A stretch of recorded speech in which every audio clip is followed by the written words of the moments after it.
Today we are giving you tips on how to get cinematic footage.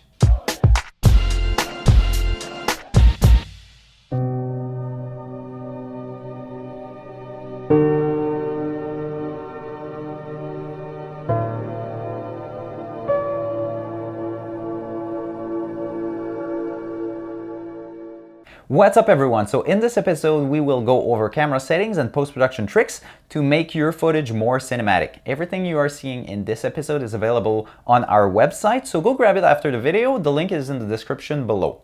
Alright, let's get started with the camera setting first. Setting number 1. Film in 24p. That will be the first step to make your video get the film look. 24p automatically looks cinematic when we see footage at that frame rate because it has been the motion picture standard forever. Make sure your settings are at 23.976 frame per second or 24p instead of 29.97 frame per second or 30p. Most cameras offer a multiple choice of frame rate, so it should be somewhere in your settings. 30p is the frame rate that make your video have a home video look, so changing it to 24p will make a difference right away. Okay, settings number 2. Set your shutter speed at 1/50th of a second. Changing the shutter speed to 1/50th of a second will create motion blur in your image and will automatically make it look more cinematic. Some cameras may have 1/40th of a second as it is the exact equivalent of 180-degree shutter angle, which is a legacy from the film days. If it does, great. Otherwise, 1/50th of a second is the closest settings and will bring you the same result. That amount of motion blur has been ingrained in us since the beginning of films and will make your footage look more cinematic. Setting number 3. Use a flat or log color profile. Setting your camera to use a flat or log color profile will help you get the most out of your camera by preserving details in the shadows and the highlight. By doing so, you will have a better dynamic range and emulate a higher end camera and will help you in color correction down the line.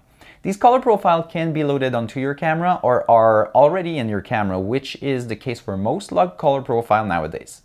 The use of a flat or log color profile will require color correction in post, which is another point down the list. Setting number 4. Use the highest codec and bitrate available. It may sound obvious for some of you, but the use of the best codec and bitrate possible should be selected. This will help you capture as much details as possible and help you with your post-production workflow. Some codecs are meant for size saving and your image will fall apart in post. You will not get the film look with pixelated footage.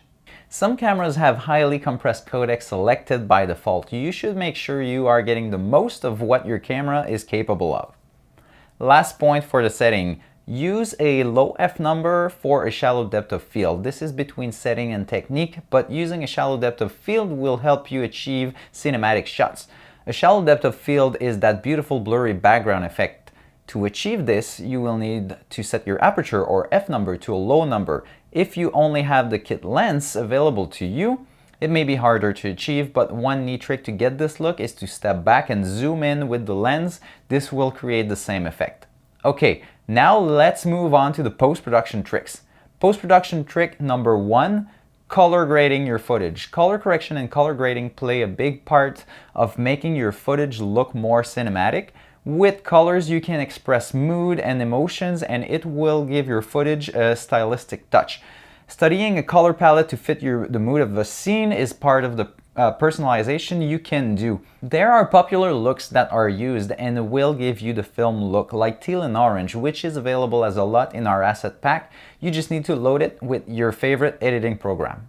Number 2, add crop lines to your footage.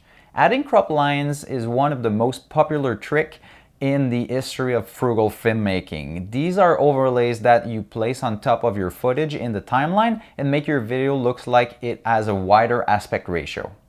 Alternatively, you could change your timeline specs to achieve a similar effect, but using the crop lines create a black canvas and always make the footage look more cinematic than a different aspect ratio. Again, our free cinematic tool pack includes all the crop lines you'll ever need.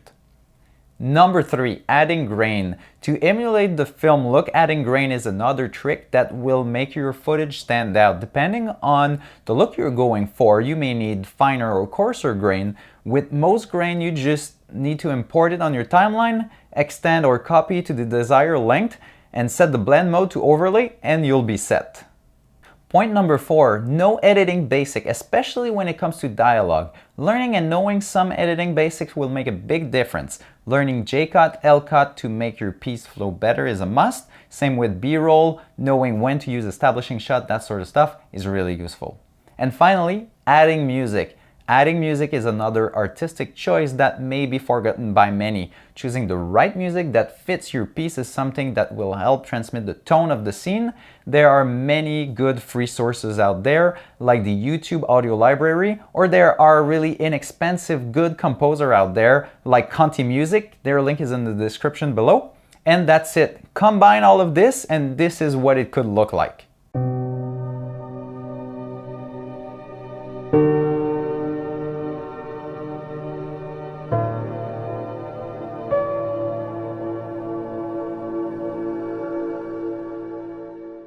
Alright, I hope this video helped you.